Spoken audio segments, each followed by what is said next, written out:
আচ্ছা দেখুন তো এই নো ওয়ার্ডটা আপনারা কি চেনেন? কেমন না একটা হাসির বিষয় না? নো ওয়ার্ডটা চেনে না মানে কি? নো ওয়ার্ড তো সবসময় ব্যবহার করি। কিন্তু নো ওয়ার্ডটা সবসময় নো বলা এটা sometimes very informal এবং মাঝে মধ্যে এটা খুবই নেগেটিভ মিনিং দেয়। এজন্য আমাদেরকে চেষ্টা করতে হবে নো এর পরিবর্তে অন্য কিছু ব্যবহার করা। সো আজকের এই ভিডিওতে আমরা চেষ্টা করব নো এর পরিবর্তে কিছু এক্সপ্রেশনস ব্যবহার করা। এজন্য ক্লাসটার নাম দিয়েছি polite ways to say no। আমাদের সবসময় নো বলে অভ্যস্ত। বাট এমন যদি হয় নো এর পরিবর্তে অন্য কিছু ব্যবহার করা যায় তাহলে আরো বেশি ভালো লাগবে।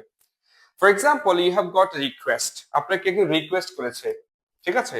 এখন আপনি রিকোয়েস্টটা রাখতে পারছেন না, মানে আপনি একটা অনুরোধ পেয়েছেন কিন্তু আপনি অনুরোধটা রাখতে পারছেন না। ফর এক্সাম্পল আপনার কেউ একজন বললো যে ধরেন বাসা চেঞ্জ করছে, এখন বললো যে ফার্নিচার গুলো একটু বাইরে নিতে হবে বা ভিতরে আনতে হবে, রিকোয়েস্ট করলো, কিন্তু আপনি আপনার সময় নেই বা আপনি পারছেন না, তো আপনি বলবেন নো। সো নো বললে কেমন রুড শোনা যায়।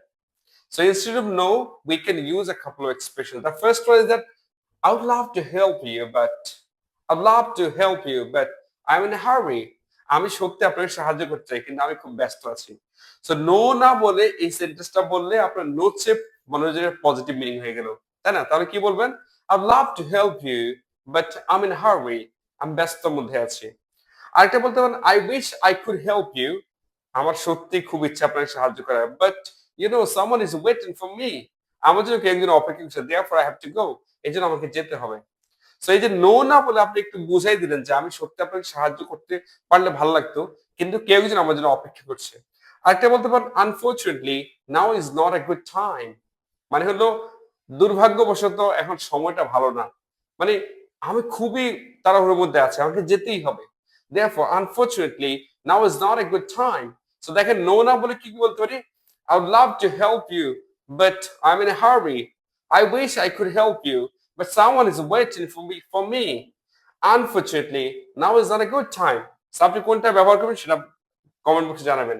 তাহলে to deny a request আমরা এই তিনটা ব্যবহার করতে পারি। এবার আসেন to deny an offer. Sometimes we get offers from people and we deny the offers. So আমরা কোনো অফার পেলে সেটা আমরা কিভাবে ডিনাই করি?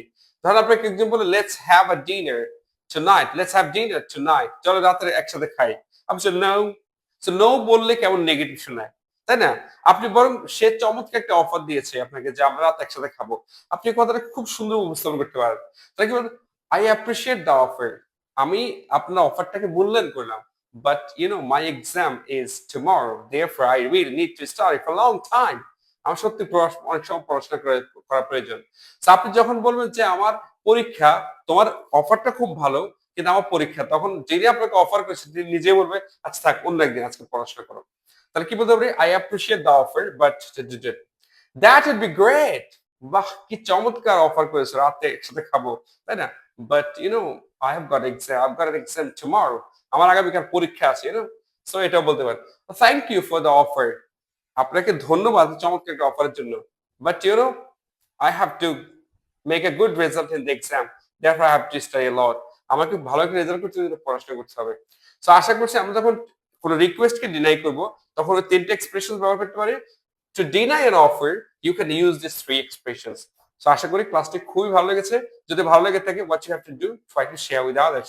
আল্লাহ হাফেজ।